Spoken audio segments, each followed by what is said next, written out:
What is folklore? Folklore is the traditional beliefs, customs, and stories of a community passed down for generations by word of mouth. But it was also, and often, a romanticized ideal of someone. Eynhallow is described as being between worlds, historically and geographically. According to Professor Danley, people did live on Eynhallow for many years, but was abandoned in 1851 due to a plague, most likely cholera. Cholera was blamed on bad water after the animal dung got mixed up in the only well. You can still find some of Eynhallow's residents' graves in Evie, like the Flets from the 17th century. After they fled, the landlord took off the roof so no one could return. Similar to what was happening in Scotland with the Highland clearances, involved the English removing the thatching from the roofs.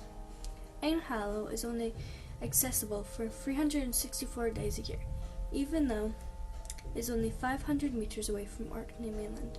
Positioned in the Eynhallow Sound between Evie and Rosie, the currents are very fast and dangerous near Eynhallow because of the North Sea and the Atlantic meet, causing massive roosts, and the landscape of Eynhallow does not make it any easier to land on. Eynhallow is only 40 metres above sea level and is about 75 hectares. It has never fully been studied, even though it has several prehistoric sites, burial mounds, Stone Age walls, settlements, and an Old Norse church. We're going to find out about Eynhallow and some of its folklore, but also, why is folklore so important? The ones above and the others below. Folklore was the home under the sea, which was beautiful buildings made of coral and crystal that had seaweed gardens, so they grew seaweed like flowers, with little fish swimming in and out of it. All very beautiful. Hildeland is the summer home of the Finfolk, and Folkenholm is the winter home of the Finfolk. Fereday, yeah. He wanted to have his revenge on this Finn man that had stolen his wife. The good man of Fereday was married and had 3 grown-up sons by his wife, but one day she took ill and soon died, much to the sorrow of her husband and children. After a period of mourning, Fereday started to think that he might look for another wife, as he wasn't that old and he was still strong and handsome. His attention turned to a young woman who was said to be the most beautiful woman in all of Evie. He wooed her, and she agreed to marry him and come live with him at his home. He got on well with her, and his sons got on well with her.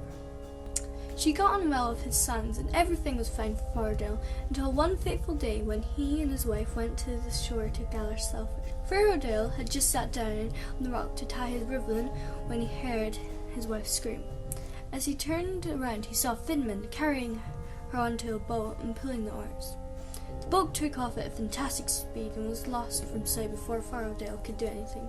He cried out in rage and heartbreak, and going down on his knees below the high water mark, he swore an oath that he would get his revenge on the Finfolk somehow. Time passed, and as Fereday went out fishing between Evie and Rosie, he heard the sound of a woman's voice singing. He recognised it as his lost wife. Although he couldn't see her, as he listened, he realised that she was singing to him. She sang, "Good men, greet me no more for me you'll never see. If you have vengeance joy, go spear the wise spee wife of Hoy."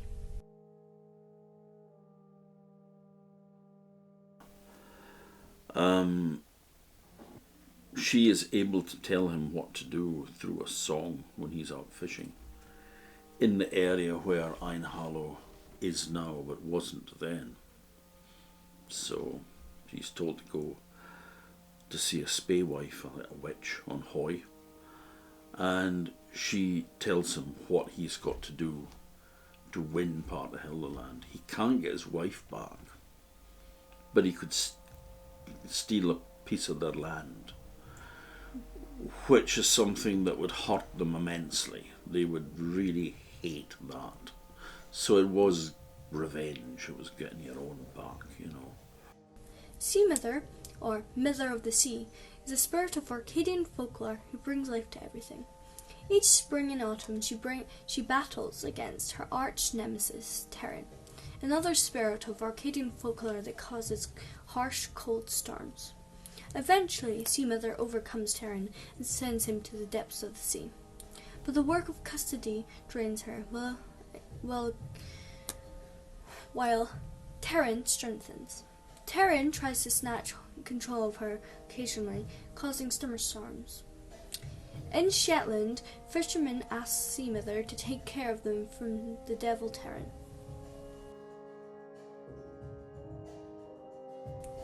Sea Mother and Terran fight together frequently for weeks as she tries to catch hold of him, and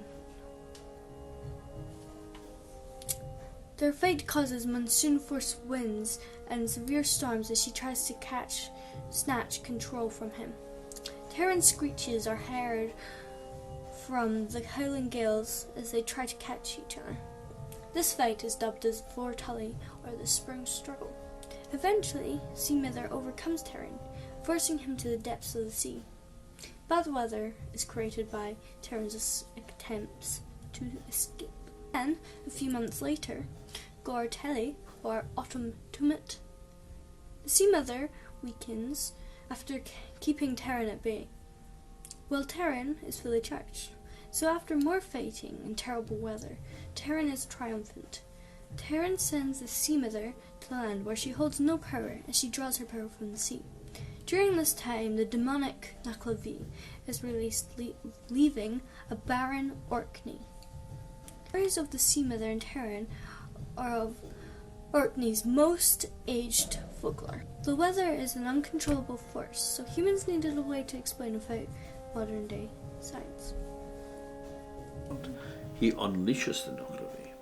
Right, okay. And I mean, the implication in the story goes that there's like one Nuclevi. It's not like a whole race of Nuclevis. Yeah. Otherwise, we'd be in big trouble. But there's just the one, and it's the Mother of the Sea, keeps him locked up all summer. Now he's got this horrendous aversion to fresh water. You know, it burns him like acid if he gets touched with fresh water. So he can't hang around too much in the winter because it's raining a lot and there's lots of fresh water standing around and such like. So it's not a good place for a Nuclevi to be. Vincent describes him as having a head about 10 times as big as a man's head, which the neck seems incapable of supporting, so the head rolls around, kind of lolls about from one side to the other. He's got a mouth that projects from his face like a pig's snout, a mouth as wide as a whale, big eyes, and no skin on his body at all, so it's just red, raw flesh. It has origins in Norse folklore, and British folklorist Catherine Brooks labelled it the nastiest of all demons in Scotland's Northern Isles. The Nuclevi's breath was thought to fail crops and sicken livestock, and the beast was held responsible for dryness and epidemics on land, in spite of being a mainly ocean inhabitant. The Nuclevi's only weakness is fresh water, so those it is pursuing only have to find a river or a stream to be free of it. The Nuclevi is kept in prison during the summertime months by this Mother of the Sea. She is the only one capable of controlling it. Orcadian folklore had a powerful Scandinavian influence, possibly that the Nuclevi was a composite of the water horse lake from Celtic folklore. The Nuclevi comes from the word nugel, meaning water spirit, appearing in a horse form. The Nuclevi's name actually translates into devil of the sea. Here is another example of folklore being used in a way to explain something that's happening, like livestock sickening and crops failing. Folklore helps us understand these moments from various points of view. It showcases that all of our dilemmas and achievements take place during the whole various periods of history. We are unique as humans, but we're all united for these moral truths.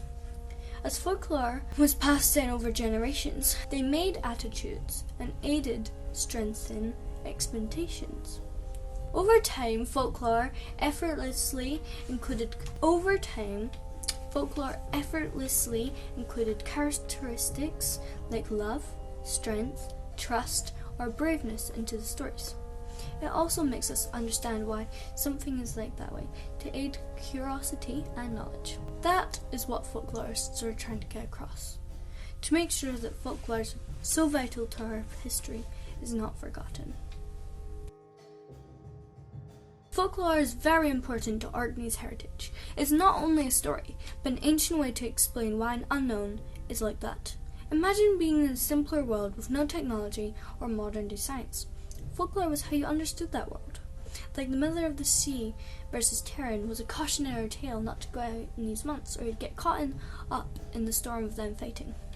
Folklore was the word of mouth passed down for generations.